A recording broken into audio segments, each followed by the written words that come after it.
Alors Claire, une étude récente de l'UFC Que Choisir menée dans 1659 supermarchés français montre que les objectifs en matière de réduction plastique à usage unique, eh bien c'est toujours pas ça.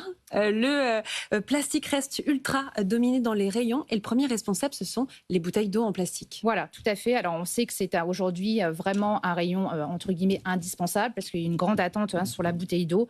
La bouteille d'eau en France a progressé de 3,3% en 2025 en GMS. Donc ce rayon représente à lui-même 40% des plastiques à usage unique en supermarché.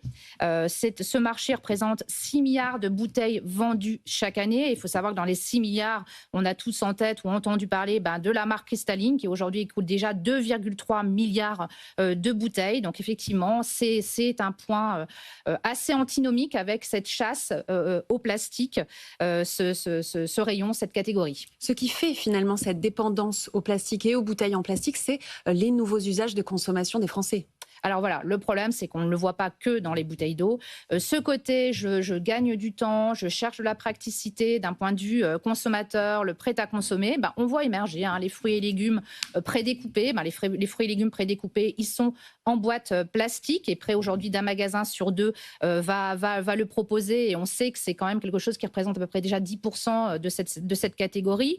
Alors on voit aussi la baisse du vrac parce qu'on sait que c'était une alternative au plastique de pouvoir et on se rend compte qu'entre 2023 et 2026, on est passé de 57% des magasins qui le proposent à 38% des magasins. Donc, on a vraiment en GSA un retrait du vrac.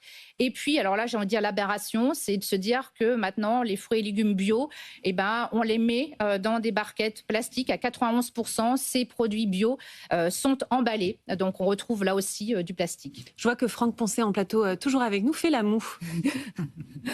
Oui, en 2017, la coopérative Biocoop a pris la décision d'arrêter de vendre de l'eau en bouteille plastique.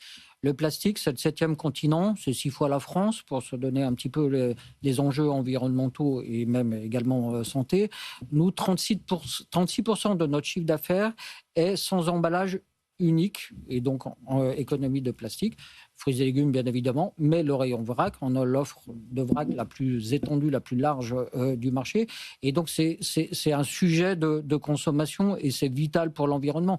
Donc tout ce qui participe à réduire les emballages plastiques est vraiment un enjeu phénoménal. Donc nous on a décidé de traiter le sujet et dès 2017 on a arrêté de vendre de l'eau en bouteille plastique et pourtant comme dans la grande distribution ça faisait partie des bonnes ventes. Et pourtant Claire, rapidement, c'est vrai qu'il va y avoir des nouvelles mesures encore plus strictes qui vont pas tarder à arriver, notamment de la part de Bruxelles. Tout à fait. Le règlement européen PPWR entrera en vigueur donc en août 2026. Il va imposer des règles beaucoup plus strictes sur la réduction des emballages, la recyclabilité et le réemploi. Alors, on se rend bien compte qu'il y a certaines initiatives. Tout à l'heure, je vous ai interrogé dessus. On sait que la consigne peut faire partie d'une bonne initiative pour cette partie-là. Et puis, de toute façon, il faut se dire que du plastique, c'est du pétrole. Aujourd'hui, quand on est en train de voir les cours qui sont en train d'exploser, il y a tout intérêt à bien intégrer ce problème. Merci beaucoup Claire Koraleski pour votre expertise. Merci à tous les deux d'avoir été avec nous pour cette émission spéciale consacrée au bio et au circuit court. Merci à vous de nous avoir suivis. On se donne rendez-vous la semaine prochaine pour un tout nouveau rendez-vous Focus Retail. Et puis quant à moi, je vous retrouve dès lundi pour la matinale de BFM Business. Bon week-end à tous.